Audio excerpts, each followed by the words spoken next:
SK news Kannada digital ಸುದ್ದಿವಾಹಿನಿಗೆ ಸ್ವಾಗತ. ಶಾಸಕರು, ಆತ್ಮೀಯ ಮಿತ್ರರು ಆದಂತ ಶ್ರೀ ಸಮೃದ್ಧಿ ಮಂಜುನಾಥ್ ಅವರೇ, ನಮ್ಮ ಮುಖಂಡರು ಬಹಳ ಜನ ಇದ್ದಾರೆ.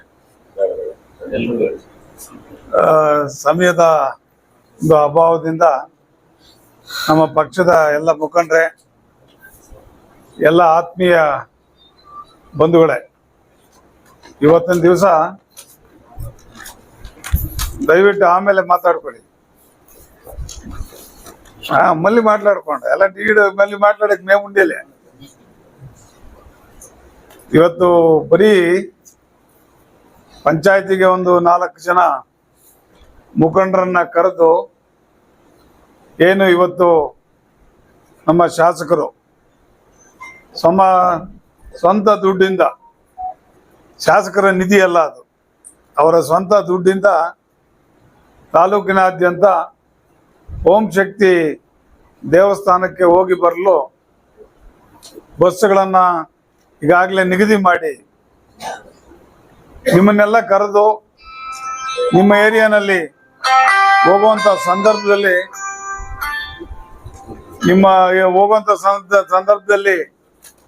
ನಾವೆಲ್ಲ ಮುಖಂಡರು ಅಲ್ಲಿ ಹಾಜರಿದ್ದು ಅವ್ರನ್ನೆಲ್ಲ ಬೀಳ್ಕೊಡುಗೆ ಮಾಡಿ ಮತ್ತೆ ಅವರು ಕ್ಷೇಮವಾಗಿ ಹಿಂತಿರುಗೋವರೆಗೂ ಅದರ ಬಗ್ಗೆ ಗಮನ ಇಟ್ಕೊಂಡು ತಾವೆಲ್ಲ ಕೂಡ ನಮ್ಮ ಜನಗಳಿಗೆ ಅನುಕೂಲ ಮಾಡಿಕೊಡೋ ನಿಟ್ಟಿನಲ್ಲಿ ಕಾರ್ಯಪ್ರವೃತ್ತರಾಗಬೇಕು ಅನ್ನೋದನ್ನ ತಿಳಿಸೋದಕ್ಕೋಸ್ಕರ ಇವತ್ತು ನಮ್ಮ ಶಾಸಕರು ಈ ಒಂದು ಸಭೆನ ಕರೀರಿ ಅಂತೇಳಿ ಈಗಾಗಲೇ ತಾವೆಲ್ಲ ಬಂದಿದ್ದೀವಿ.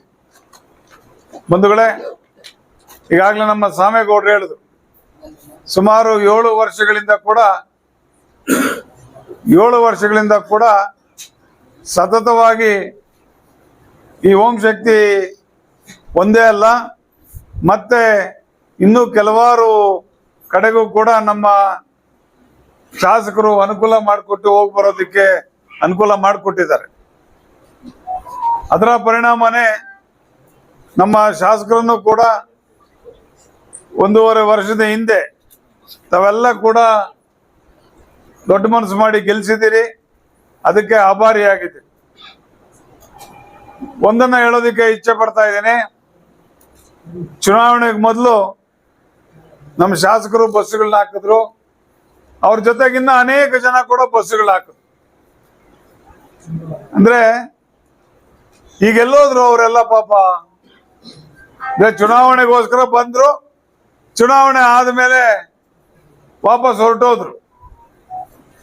ಆದ್ರೆ ನಮ್ಮ ಶಾಸಕರು ಒಂದು ಮಾತು ಕೊಟ್ಟಿದ್ರು, ನಾನು ಪ್ರತಿ ವರ್ಷ ಕೂಡ ಬಸ್ಸುಗಳನ್ನು ಹಾಕ್ತೀವಿ ಓಂ ಶಕ್ತಿ ಇದಕ್ಕೆ ಹೋಗಿ ಬರೋದಿಕ್ಕೆ ಅಂತೇಳಿ.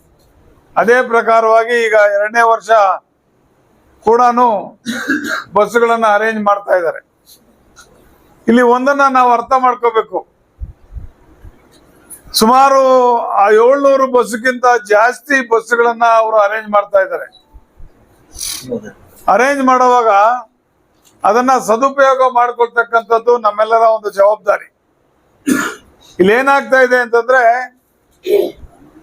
ಏನೋ ಒಂದು ಗಾದೆ ಹೇಳ್ತಾರೆ, ಒಂದು ಸೀರೆ ಕೊಟ್ರೆ ಅಯ್ಯೋ ಪಾಪ ಅಂತ ಸೀರೆ ಕೊಟ್ರೆ, ಇಲ್ಲ ಮದುವೆಗೋ ಇದಕ್ಕೋ ಬಂದಾಗ ಮನೆ ಹಿಂದ್ಗಡೆ ಹೋದ್ರಂತೆ ಎನ್ಮೂರ್ಲುಂದಿನ ಲೆಕ್ಕೇಶಕ್ಕೆ.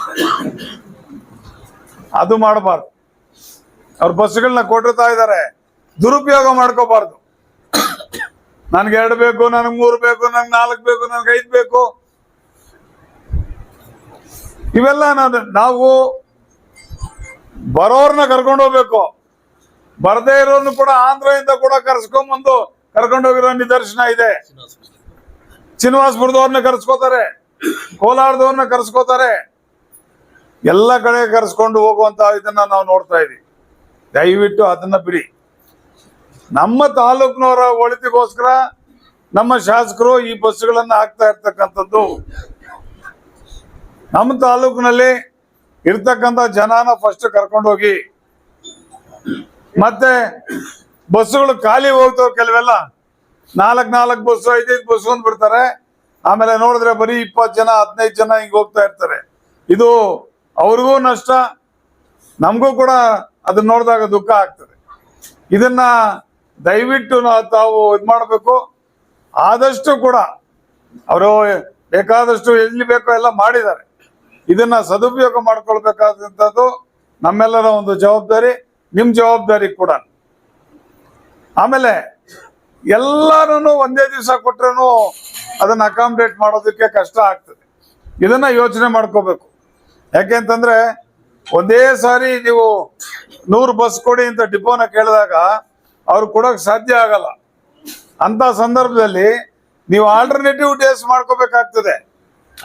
ಆಲ್ಟರ್ನೇಟಿವ್ ಡೇಸ್ ಮಾಡಿಕೊಂಡು ಆ ಸಂದರ್ಭದಲ್ಲಿ ಹೋಗುವಂತ ಒಂದು ದಿನ ಮಾಡ್ಕೋಬೇಕಾಗ್ತದೆ ಮತ್ತು ಕ್ಷೇಮವಾಗಿ ಹೋಗಿ ಬರ್ಬೇಕಾಗ್ತದೆ. ನನಗೆ ಬಂದ ಮಾಹಿತಿ ಪ್ರಕಾರ ಬಹಳ ರಶ್ ಇದೆಯಂತೆ. ಆಮೇಲೆ ಕರ್ನಾಟಕದ್ದೇ ಒಂದು ಸಪರೇಟ್ ಮಾಡಿದಾರಂತೆ. ಅಲ್ಲಿಂದ 2 ಕಿಲೋಮೀಟರ್ 3 ಕಿಲೋಮೀಟರ್ ನಡ್ಕೊಂಡು ಹೋಗ್ಬೇಕಂತೆ. ಯಾರಾದ್ರೂ ತಪ್ಪೋಗ್ಬಿಟ್ರೆ ಅವೆಲ್ಲ ಕಷ್ಟ, ಮಕ್ಕಳು ಗಿಕ್ಳು ಎಲ್ಲಾನು. ಇದನ್ನ ಯಾರು ಜವಾಬ್ದಾರಿ ತಗೊಂಡಿರ್ತಾರೋ ಅವರು ಬಹಳ ಮುತುವರ್ಜಿಯಿಂದ ಕರ್ಕೊಂಡ್ ಬರ್ಬೇಕಾಗ್ತದೆ.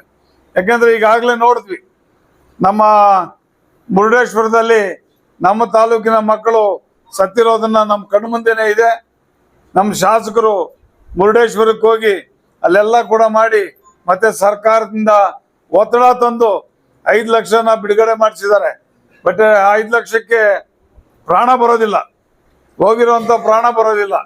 ಅದಕ್ಕೋಸ್ಕರವಾಗಿ ಯಾರು ಜವಾಬ್ದಾರಿ ತಗೊಳ್ತಿರೋ ಅವರು ಅದನ್ನ ಪೂರ್ಣವಾಗಿ ಕ್ಷೇಮವಾಗಿ ಹೋಗಿ ಕ್ಷೇಮವಾಗಿ ಬರೋ ರೀತಿಯಲ್ಲಿ ಎಲ್ಲ ಮಾಡ್ಕೋಬೇಕು. ಹಾಗೇನೆ ಮುಂದಿನ ದಿನಗಳಲ್ಲಿ ಏನು ತಾವೆಲ್ಲ ಕೂಡ ಈ ನಮ್ಮ ಶಾಸಕರ ಒಂದು ಕೈಯನ್ನ ಬಲಪಡಿಸ್ಬೇಕು ಮತ್ತು ನಮ್ಮ ಜಾತ್ಯತೀತ ಜನತಾ ದಳದ ಕೈಯನ್ನ ಬಲಪಡಿಸ್ಬೇಕು ಅಂತ ಹೇಳ್ತಾ ಇದನ್ನ ಸದುಪಯೋಗ ಮಾಡ್ಕೊಳ್ಳಿ. ಶಾಸಕರಿಗೆ ಇಷ್ಟೆಲ್ಲ ಕಷ್ಟಪಟ್ಟು ಅವ್ರಿಗಾಗಲೇ ಬೇಕಾದಷ್ಟು ಹಣ ಹೂಡಿ ಈ ಬಸ್ಗಳನ್ನೆಲ್ಲ ಇದು ಮಾಡಿದ್ದಾರೆ.